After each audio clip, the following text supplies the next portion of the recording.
if we are unable to actually understand who God is. Some understand God as an angry God. If I get things wrong, then I'm going to be punished. But within our tradition, we believe in a very benevolent, kind, loving God. God who loves us unconditionally. If it's too much, you can take her outside and come back in again, yeah? So the Bhagavad Gita is a conversation between God and his devotee Arjun. And Arjun's having quite a tough time in life. Arjun feels let down by people around him. People who he thinks he loves. But they're ready to have a fight with him. And he's kind of taken back a bit. Because I love these people. How come they're ready to fight me and they even want to kill me? So Arjuna is a bit overwhelmed. And sometimes in life, ladies and gentlemen, we can feel overwhelmed. But today, the Bhagavad Gita, we're going to be looking at chapter 14, will reveal some stark truths to us. And often, the Bhagavad Gita is often being set in academic circles. And it's often remained in academic circles. But actually, it's meant to be out for all of us. Because it's the guide. It's the guide to tell you who you are, why you're here, what's your purpose, and how to navigate through the complexities of life. Now, as I said to you, it's not an academic exercise, it's one of the heart. Because knowledge, spiritual knowledge, is revealed to you in your heart. Why? Because the soul already knows this knowledge. It's just kind of reminding you something that you've always known. And when you hear the truth, that's how you feel. But before we read the Bhagavad Gita, we sing a song. And it's a prayer. And it's a prayer actually calling out to God to connect with that eternal part of us that's always lovely. That eternal loveliness where our relationships are so loving, so fulfilling, so joyful. So we're crying out for that. So when I sing, please, I'll sing first. Please repeat after me with the view that you will take something away today that will nourish your soul. We feed our body, we feed our mind, but often the soul is so malnourished. So have an open heart and an open mind and see what comes up for you today. Okay? So you don't have to be a professional singer, you just got to sing, okay? And nobody's watching except me, but I'm not judging. So please join in with all your heart, because when you sing, it releases things in you that bring you joy. And that's why you're here. Of course, the deities are here, Shri Radha Gokulananda, Sitaram Lakshman Hanuman, Gaur Nitai, Srila Prabhupada. And we call on them to give us that guidance and that love and that support, so you can go away feeling more connected to Krishna today.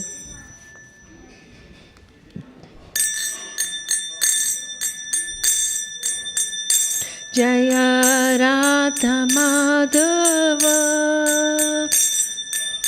Kunja Bihari.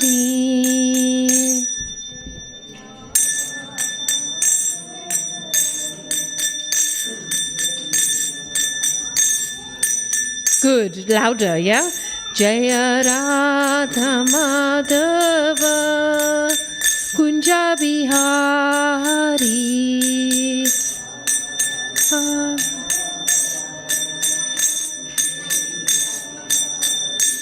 Jaya Gopi Jana Vallabha, Jaya Girivaradhari, Jaya Girivaradhari, Jaya Gopi Jana Vallabha, Jaya Girivaradhari, Jaya Girivaradhari, Jaya Gopi Jana Vallabha, Jaya Girivaradhari, Jaya Girivaradhari.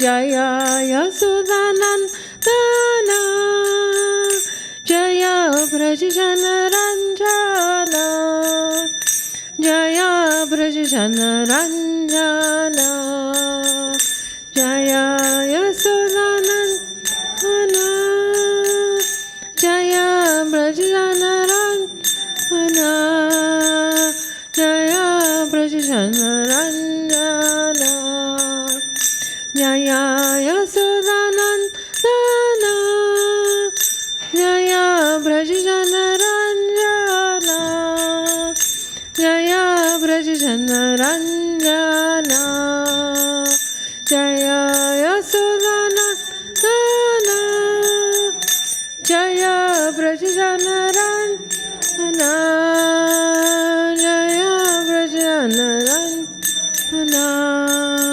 Yamuna Tira Vanachari,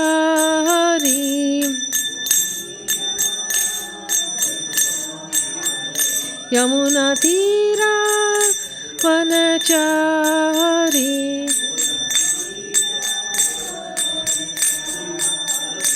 Jaya Radha Madhava Kunja Bihari,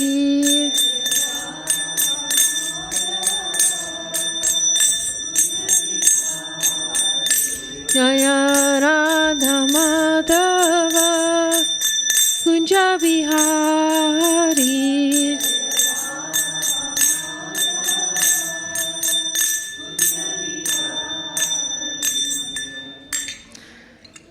Okay, please repeat after me. Om Namo Bhagavate Vasudevaya is when we call out to Krishna to raise our consciousness. Okay, so please repeat after me. Om Namo Bhagavate Vasudevaya. Om Namo Bhagavate Vasudevaya. Om Namo Bhagavate Vasudevaya. So today, ladies and gentlemen, we are reading from chapter 14 and it's verse 27. It's the last verse in the chapter. Now, this chapter is called the three modes of material nature. Anybody know what the three modes of material nature is? Anyone know? Yes, sir. Yes, that's right. Goodness, passion, ignorance. They are aspects of us that are always fighting for supremacy. 1 minute, we're feeling good and calm and joyful. And the next minute we get passionate, we get irritated. And then the next minute after that, it's ignorance. We can get into a dark place. We can get angry. We can feel shame. We can feel humiliation. We can feel anger.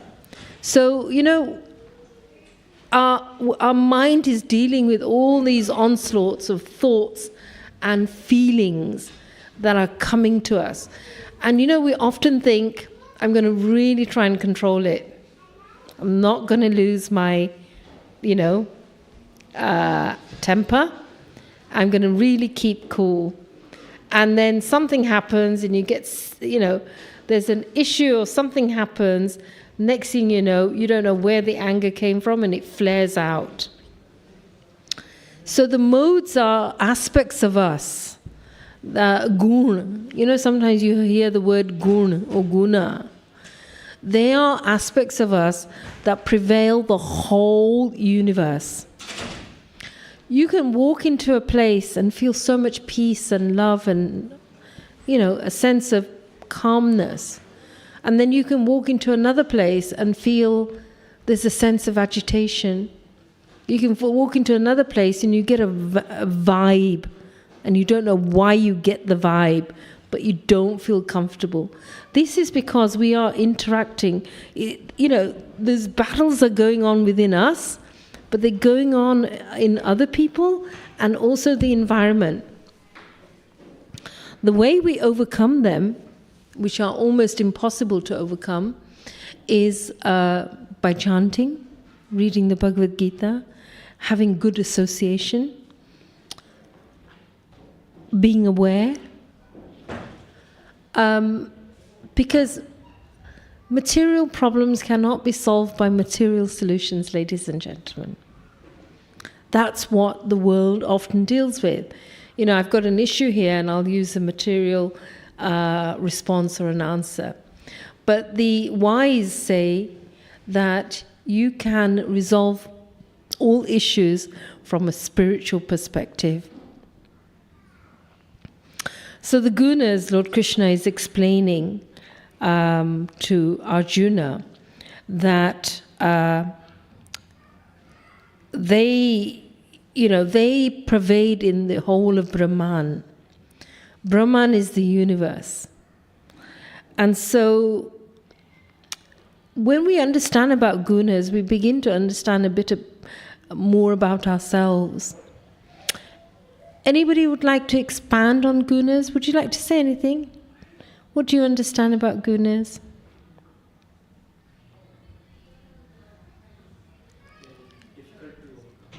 They're difficult to overcome. Now, why do you say that? Why do you say gunas are difficult to overcome?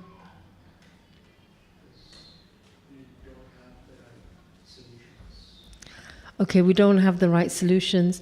We often think we're in charge, we're in control. Hang on there, I take charge, it's okay, leave it to me. But actually, we often get defeated by the gunas. Where does gunas pervade, ladies and gentlemen? Anybody know where they pervade? They pervade in food.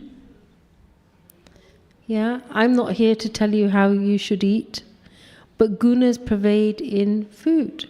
So a food that's in the mode of goodness, that's going to help you with your consciousness to keep calm. That'll be like rice and simple, juicy, tasty things. In the mode of passion, it'll be onion and garlic. It'll agitate you. And ignorance is when the food is sourced from violence, blood, death, killing of an entity, maybe an animal. So gunas pervade in our behaviors, gunas pervade in what we eat, gunas pervade in places, people, things. And the more we are aware, the more we're conscious, the more we can actually bring calm and peace within our lives. So let's see what Lord Krishna is saying in the last verse.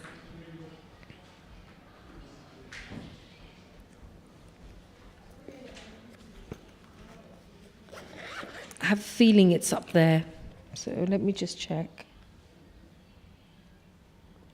Yes. So if I say the verse, please repeat after me. It's on the screen for you.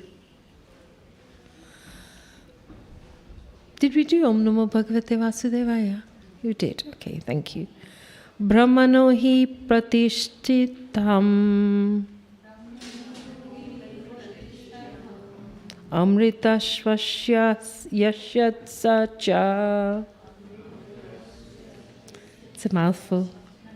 Sasvatasya jadharmasya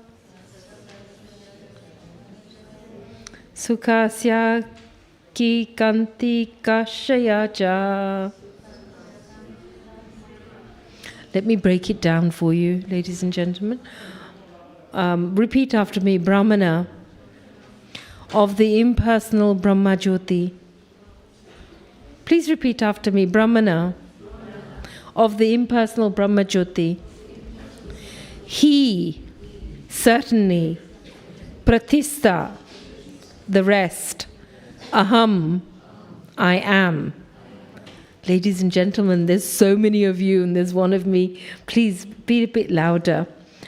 Amritasya, of the immortal. Avasyasya, of the imperishable. Cha, also. Sasvatasya, the eternal. Cha, and Dharmasya, of the constitutional position. Sukhasya, of happiness. Ekantakshaya, ultimate. Cha, also. So, I don't have the thing, but I'll repeat I'll give you the translation. And I am the basis of the impersonal Brahman, which is immortal, imperishable, and eternal, and is the constitutional position of ultimate happiness. There is something about sound vibration when you're reading, we may not quite understand it, but it goes deep within the soul. So please repeat after me. And I am the basis of the impersonal Brahman, which is immortal, imperishable, eternal, and his constitutional position of ultimate happiness. So, purport by His Divine Grace A.C. Bhaktivedanta Swami Prabhupada. So I'll read this, and oh, lovely, thank you, Jyotibin, thank you for doing that. I'll read this, and would you be able to? Yeah, okay, wonderful, then people can read it. The constitution of Brahman is immortality, imperishability, eternity, and happiness. Brahman is the beginning of transcendental realization. Paramatma, the supersoul, is the middle, and the second stage in transcendental realization, and the Supreme Personality of Godhead, is the ultimate realization of the Absolute Truth. Therefore, both Paramatma and the impersonal Brahman are within the Supreme Person. It is explained in the 7th chapter that material nature is the manifestation of inferior energy of the Supreme Lord. The Lord impregnates the inferior material nature with fragments of superior nature, and that is the spiritual touch in the material nature. When a living entity conditioned by his material nature begins the cultivation of spiritual knowledge, he elevates himself from the position of material existence and gradually rises up to Brahman conception of the Supreme. This attainment of Brahman conception of life is the first stage in self-realization. At this stage, Brahman realized person is transcendental to material position, but he is not actually perfect in Brahman realization. If he wants, he can continue to stay in the Brahman position and then gradually rise up to Paramatma realization, and then to the realization of the Supreme Personality of Godhead. There are many examples of this in Vedic literature. The 4 Kumaras were situated first in the impersonal Brahman conception of truth, but they gradually rose to the platform of devotional service. One who cannot elevate himself beyond the impersonal conception of Brahman runs the risk of falling down. In Srimad Bhagavatam, it is stated that although a person may rise to the stage of impersonal Brahman without going further with no information of the Supreme Person, his intelligence is not perfectly clear. Therefore, in spite of being raised to the Brahman platform, there is a chance that falling down if one is not engaged in devotional service of the Lord. In the Vedic language, it is also said, Raso vai sarasham hi evayam labda vanandini bhavati. When one understands the personality of Godhead, the reservoir of pleasure, Krishna, he actually becomes transcendentally blissful. Taittiriya Upanishad 2.7.1. The Supreme Lord is full in 6 opulences. And when a devotee approaches him, there's an exchange of these 6 opulences. A servant of the king enjoys almost an equal level with the king. And so eternal happiness, imperishable happiness, and eternal life accompany devotional service. Therefore, realization of Brahman, or eternity, or imperishability, is included in devotional service. Well done for hanging in there. It's almost finished, and then we'll unpick it. This is already possessed by a person who's engaged in devotional service. You can keep up with it up there. Oh, no, we've lost it. Oh, that's okay. Don't worry. That's okay. That's okay. The living entity, although Brahman by nature, has the desire to lord over material world. And due to this, he falls down to his constitutional position. So, anybody got the gist of that? Anyone? Okay, so we're getting here, Srila Prabhupada, His Divine Grace, A.C. Bhaktivedanta Swami Prabhupada, he left India at a very advanced age to come and share this knowledge with us. And what it is saying is that God can be realized in 3 ways. Brahman, that the Lord exists in everything and everyone, in every atom. So why is that important for us to understand? Anybody know why that would be important to understand? Srila Prabhupada is saying most people get stuck at that level of God realization. It's a wonderful way to start to connect with God when we go outside and we look at nature and we look at the beautiful sun this morning. I don't know about you, but come 8, 9 o'clock, I just thought this is going to be such a dim day. There's no sign of a sun. And then come 1 o'clock, the sun comes out and it's just so amazing. So when we see the sun, it's like a warm hug. It's like Krishna giving you a hug. You know, it's okay, I'm here. When we look outside and we look at the mountains and we look at, Krishna says, you can understand me. He tells us this in the 10th chapter. When you look at all the beautiful, great, wondrous things, it will remind you of me. So what that tells us, ladies and gentlemen, the first step of God realization is that when we acknowledge that there is somebody greater than us who's provided this whole universe for us, we begin to understand that there is a benevolent God who loves us, that He's created this world for us. Now, you know, I'm going to give you a very stark example. We are, you know, they say in the Vedas, the wise say, there's a remedy for every sin. But there's no remedy for ingratitude, lack of gratitude. And one of the ways we can develop good God realization is when we think how much God has created for us. Our every need for breath, air, food, the environment, it's all there. And why do we need to realize that? Because we realize when we're born with nothing, we come with nothing. We think we own things, you know. We may own our knowledge. You know, I spent so many years thinking I want to follow an academic path. So you get one degree, another degree, you may get some kind of accolade at, you know, one of the best universities in the world. But that's a sense of collecting, isn't it? It could be a car, it could be a house, it could be, you know, the body you want, or it could be anything.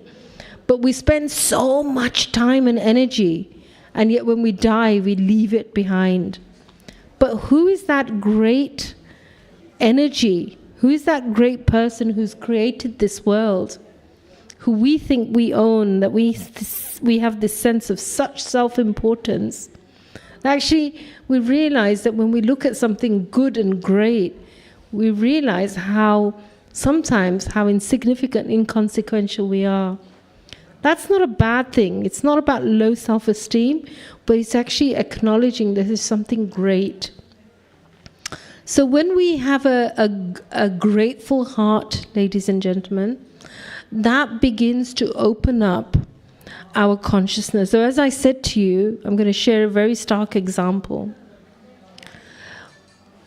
If you're in a beautiful garden and there are roses and there are flowers, the bumblebees will hang around, they will buzz, they'll be intoxicated with so much beauty and goodness. But when the fly flies around, the same thing, the fly is not attracted to that which is beautiful, it will go straight down to the feces. And sometimes our consciousness becomes contaminated like that. You know, if we're not able to see the good, if we're not able to feel gratitude, we're not able to, no matter what, you know, no matter the darkest day you're going through, the most painful situation you're going through, if you can just stand up and say, I'm going to find something good in this thing, even though I really don't know if there's any good, but you find one little glimmer of light in your life, you're on the right trajectory. So Brahman is like that, you know, when we begin to recognize, but Prabhupada says, if you recognize that level of God consciousness, it's not sustainable. Why? Because there's no relationship. So the next stage of realization is Paramatma. Anybody know what Paramatma is? It's the super soul. What else? What else is the Paramatma?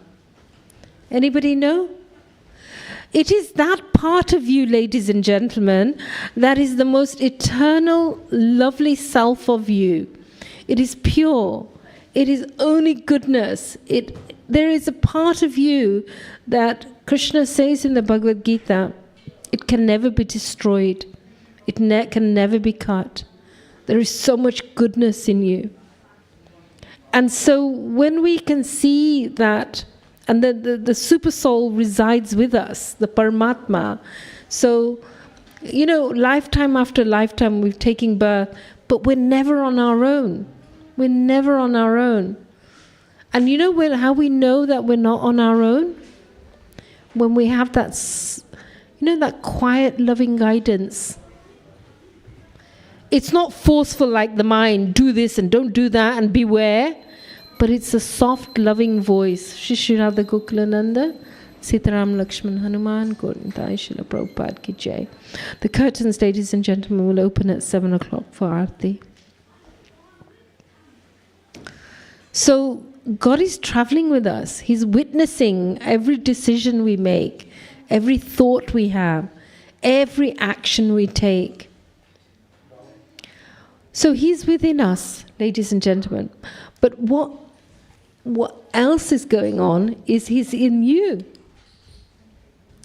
So when we can see that eternal loveliness in others, and hey, there's the caveat there. That's the hardest thing sometimes, because life creates such an impersonal sense of existence that you're a stranger to me, I don't know you, so therefore, you know, I don't really have anything to do with you. But actually the reality is that we are all so similar. We all experience things so similarly. We have desires so similar. And yet, we, in our impersonal state of consciousness, we cannot recognize that loveliness in a person, but the Lord who is residing within their heart.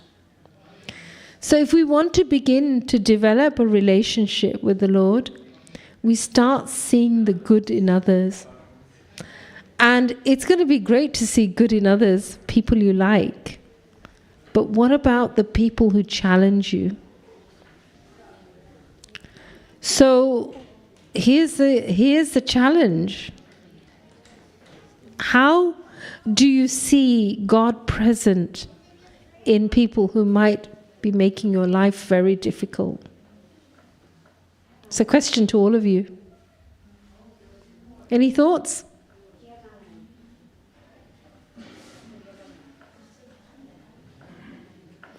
It's tough, isn't it? Isn't it tough to see some good, or to see what is it about that person that's challenging me? Well, the Srimad Bhagavatam says that, oh, please come and sit here. Please come and sit here.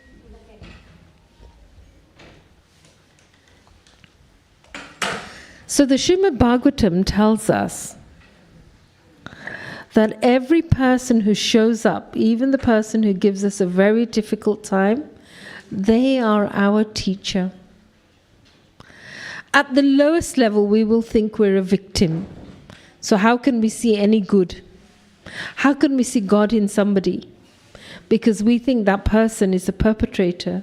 They're making my life so difficult. But Bhagavatam says that we don't know how many lives we've had. We don't know what we've done in the past. We rock up in this life and think, hey, you know what? I used to think I'm such a good girl. You know? I do all the right things. I did what my parents told me. I did what my mum told me. I did what my family told me. I did what my husband told me. I did what my in-laws told me. And I'm such a good girl. And why am I suffering? But actually, in the Bhagavatam, it tells us that Krishna, in the Bhagavad Gita, Krishna tells us, you've had so many lives. So many different lives. There are over 8,600,000 forms of life. So we've had so many mothers, we've had so many fathers, we've had so many, who knows, what kind of relationships we've had, and who knows what we have done in our past life. But karma is such, ladies and gentlemen, we don't know why, but some people will show up, but they're showing something to us. They're holding up a mirror of something that we need to work on. When we're victimized, we cannot see God, because the victim state of consciousness is the most selfish state of consciousness. So why do I say that to you? Because, I'm the queen. I was the queen of being a victim. Because I'm such a good girl. I've got all these perpetrators around me. But actually, it's because we are not able to change our perception. We're not able to see other people's intention. So, the state of recognizing Brahman requires for us gratitude, humility, a sense of awe and wonder that there is something greater, and I want to connect to that. So we then begin to connect to the Paramatma, that every person here is valuable, is worthy. Each one of you, if you have been told in the past that you're not worthy or you're worthless, or a teacher told you that, or an angry parent told you that, my kids will remind me often, Mum, you said that, because we do. We get angry with human beings. You lose your rag and you say something and then you regret it. But the point I'm trying to make here, ladies and gentlemen, is that if you desire to want to connect to a higher state of consciousness, you want to connect to that part of you that is eternally beautiful and strong and joyful. There's a way, but it's not going to be through material solutions. It's going to be through a spiritual solution. I beg your pardon, I've got my phone on. Usually it's off. I have so many complaints, I never pick up my phone, and today it's on.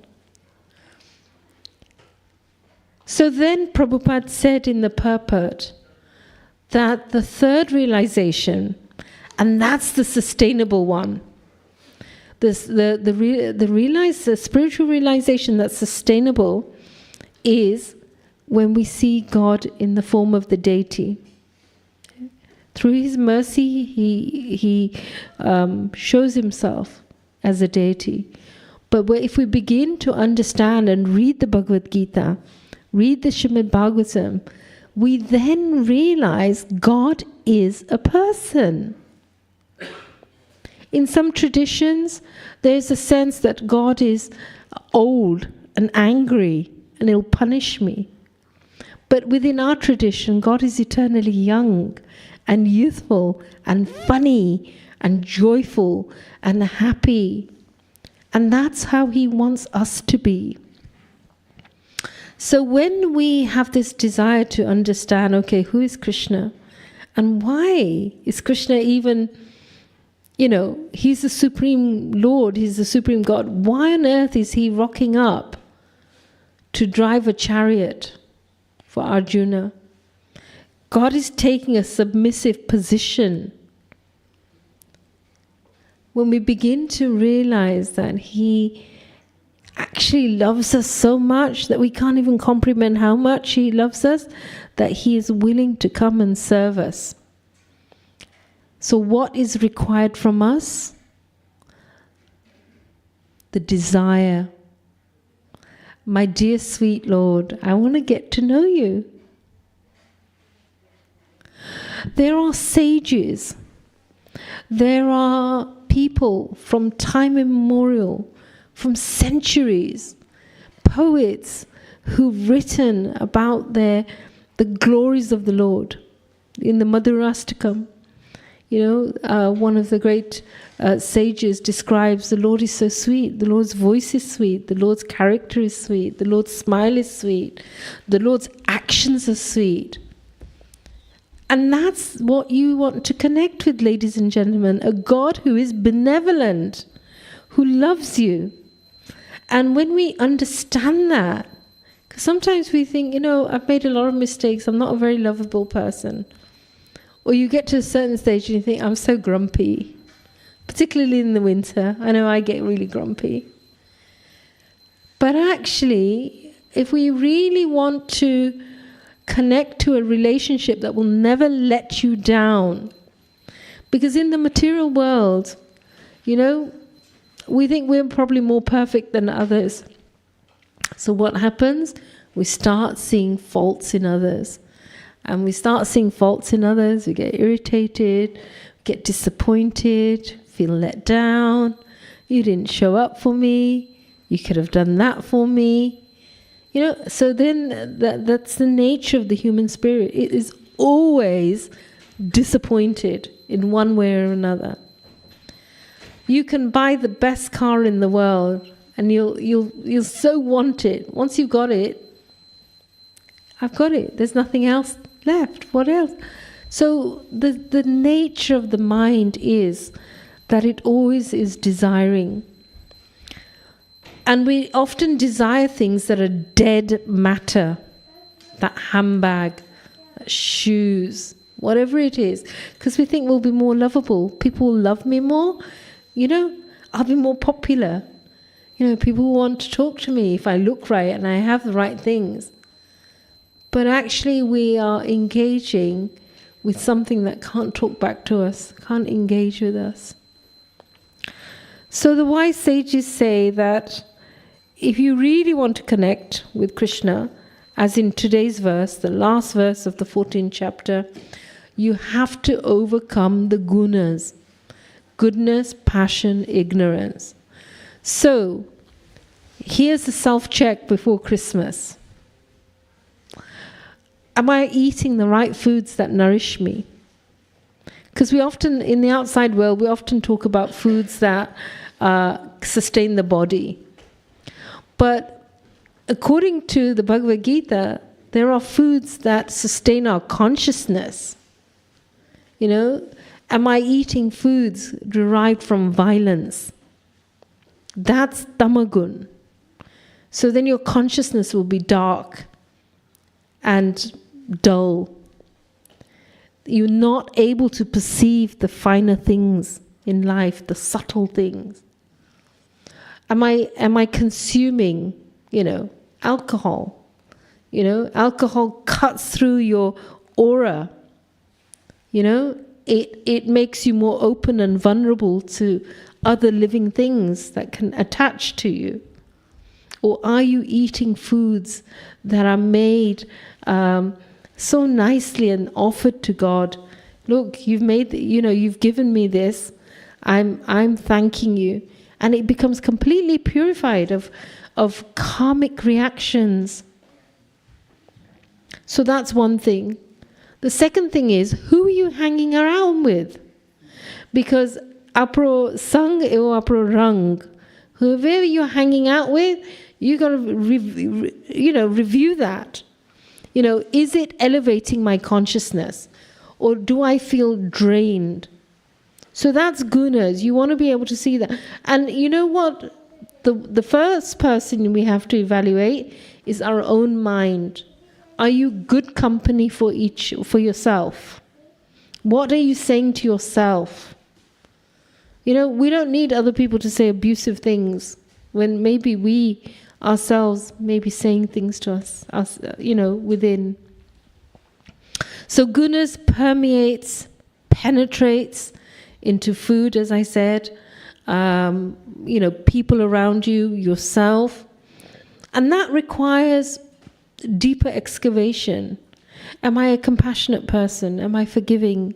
Because Krishna says in the Bhagavad Gita, when you look at compassion, love, kindness, generosity, patience, we're in a fast-paced society and everything's got to be really fast. We sometimes lose, we lose this finer things.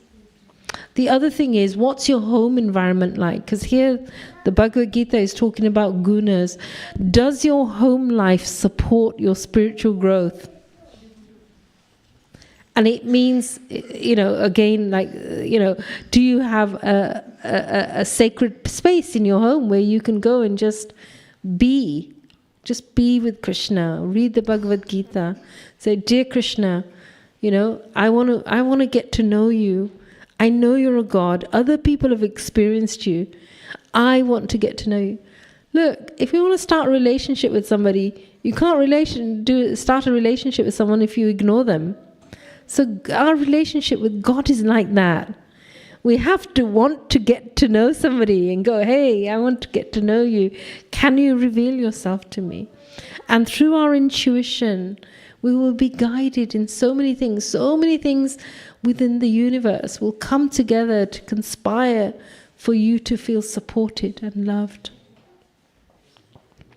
So yes, the home environment's really, really important.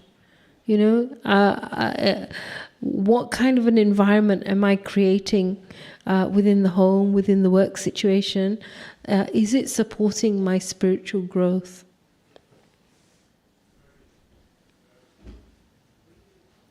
Finally, ladies and gentlemen, as Srila Prabhupada says, if we really want to develop a sustainable connection with God, you're worth it. You're worthy of it, because none of us know how long we're going to be here. But if we waste our human form of life, because there is no difference between us and an animal. An animal will eat. An animal we mate. An animal would defend and look after its children. We do that. We need shelter. We get that. But we have a consciousness, understanding, intelligence, a mind to really deliberate. And here's the caveat, ladies and gentlemen. Are you willing to deliberate the truth? Because sometimes it's easier to believe a lie than a truth. So we have to really do some really deep inner excavation. This is what the Bhagavad Gita is revealing to us. And if you don't have a Bhagavad Gita, treat yourself one for the new year. Please read the Bhagavad Gita. And if you're parents, it is your duty to expose your children to the most wonderful, beautiful literature in this world. If you don't, your children will lose their legacy. their heritage. When you first look at the Bhagavad Gita, as I did many years ago, I didn't really understand it. I used to look at the pictures. You know, there's some beautiful pictures in here. And they say pictures paint 1,000 words. It's okay. Get the Bhagavad Gita anyway. Simply by having it in your house, it's purifying. And then have the intention, we do a lot of online courses. Come and join an online course and get to understand the Bhagavad Gita. There are children's Bhagavad Gitas out there. Get to know. You will understand that there is more to you than just the body. There is more to you than just your mind. People are going out of their minds. There are so many mental health issues. A big part of that, ladies and gentlemen, is because we don't know who we are, what our purpose is, and why am I here? We're not always feeling connected. But the Bhagavad Gita will enable you to understand who you are. What are my strengths? What are my weaknesses? What kind of work am I suited to? Have I got a Kshatriya spirit where I've got a sense of I'll take charge, managerial leadership? Or do I have that kind of Brahmana spirit where, I become a teacher? And yet we are told often, because certain communities come from, their families were economic migrants, that earning money is the most important thing. The Bhagavad Gita will tell you, find your role and purpose. Find the kind of guna that you are, that you're in tune with. And through that, you find your purpose in life.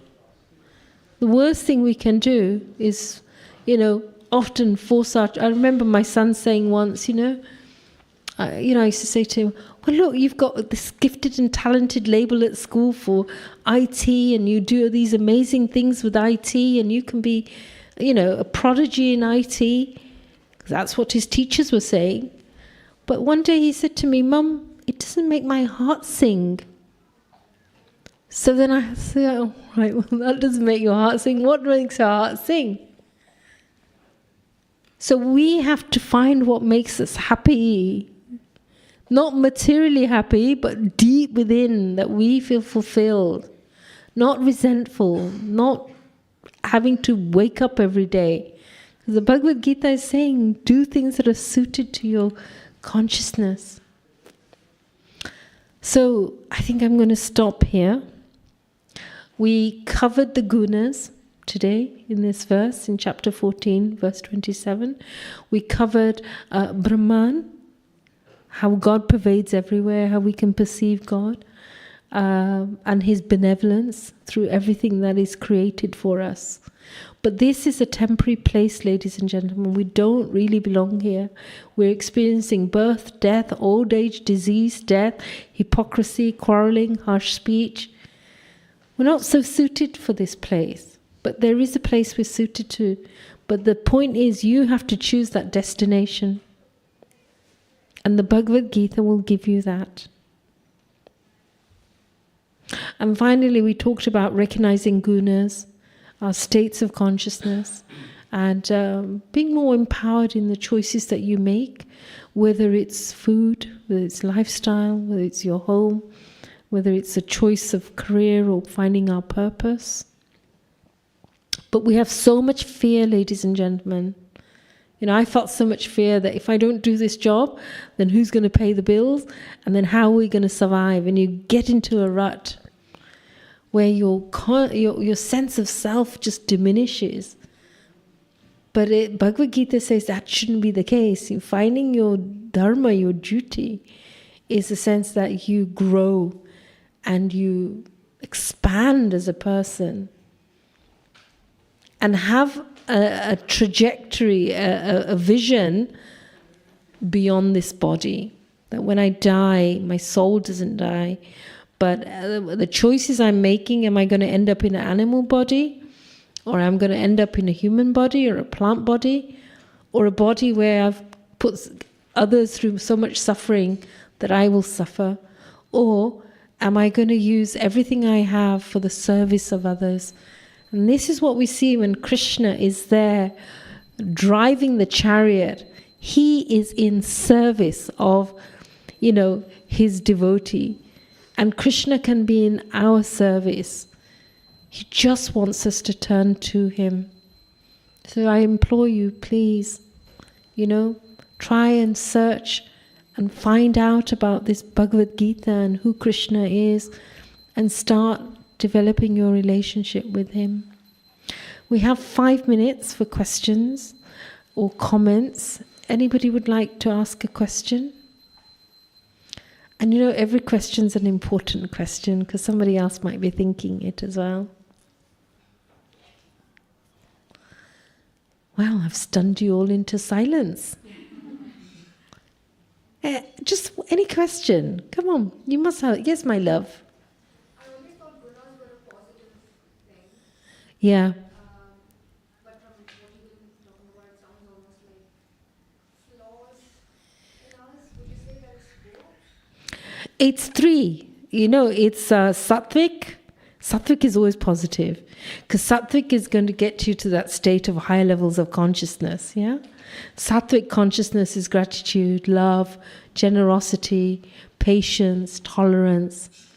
But then there's rajasic, impatience, pride, arrogance. The false ego. Have you ever met somebody who's incompetent and proud? It's the most intolerable person to be around. And they're so full of it. So that's gunas, or tamasic, where they get so much joy in giving somebody else pain, or gossiping, or creating. So, it can be good if it's in sattvic. And that's what the Bhagavad Gita says. Cultivate a sattvic sense of self and life and qualities, virtues, values. But the negative is obviously when we start falling down. Arjuna had fallen down because he was in sattvic state of consciousness. But because of the distress he was feeling, how can my family turn against me? How can the people I love, all of a sudden, they've completely changed their tune. They want to kill him. They want to annihilate him. So Arjuna is kind of overwhelmed. And then Krishna tells him off, actually. Because you think, I'm going to get some sympathy now. When we're really down, and then you're just looking for somebody to go, there, it's okay, it'll be all right. And Krishna goes, no, why are you falling to such a, this is not befitting of you. Why are you like... Because when we get to a state of shame, humiliation, guilt, can't be bothered with life, it's a downward spiral, ladies and gentlemen. It's almost to the point of death. So Krishna's snapping him out like a good friend. If any of you are there in that place, I would say to you, snap yourself out of it. Because there is always something in life that will give you something to live for. And you live, the way you live a joyful life is in the service of others. Not what others can do for you, but what I can do for them. So it's a great question. Thank you so much. Anybody else?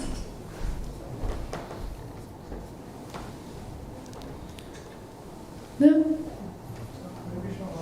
Yes. So you said that when we have to realize God is present everywhere, and then we see a person next to or in front of me when I'm facing a person whom I can't stand.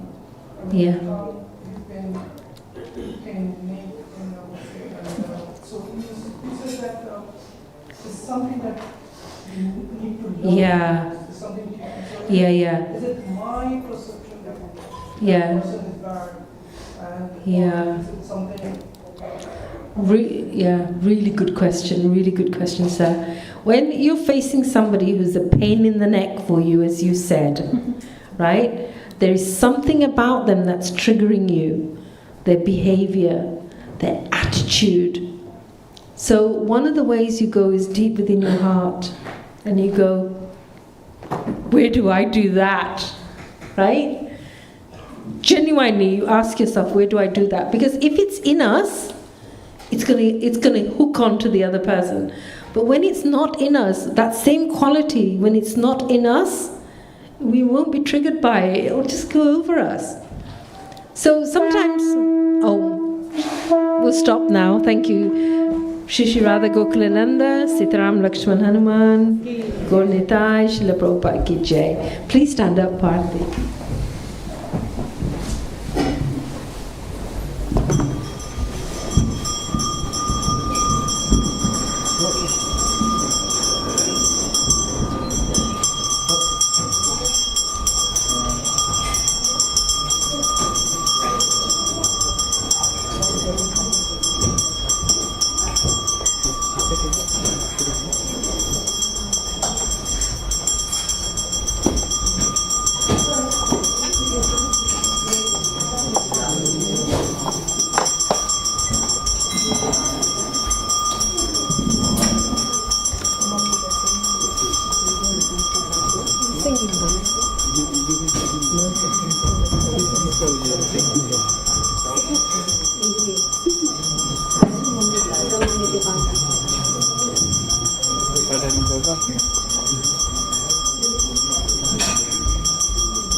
Hare Krishna, Krishna Krishna, Hare Hare, Hare Ram, Ram Ram, Hare Hare. Please join me in singing the Aarti. It's just up here on the screen. Jaya Jaya Gaura Chande, Aarti ka shobha. Jaya Jaya Gaura Chande, Aarti ka shobha. Janavi tatavani, Jagman lobha. Janavi tatavani, Jagman lobha. Janavi tatavani, Jagman lobha. Janavi tatavani, Jagman lobha. Dakine nitai chanda, Bame gadadhara.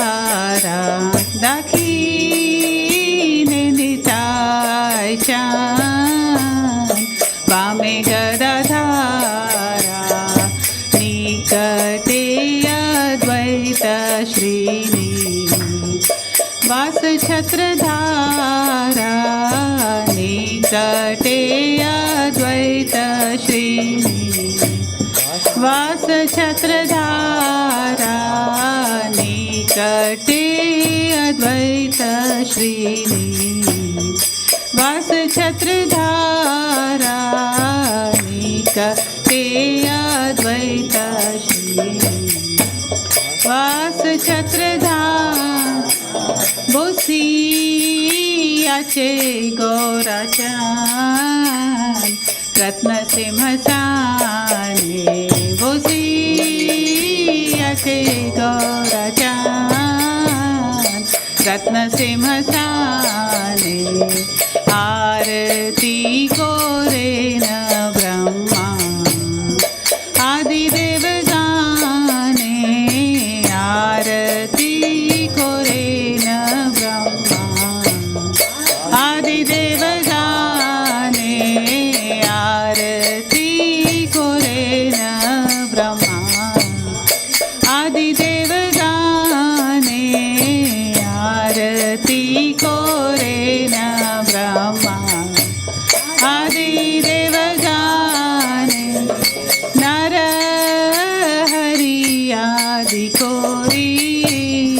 कमर दुला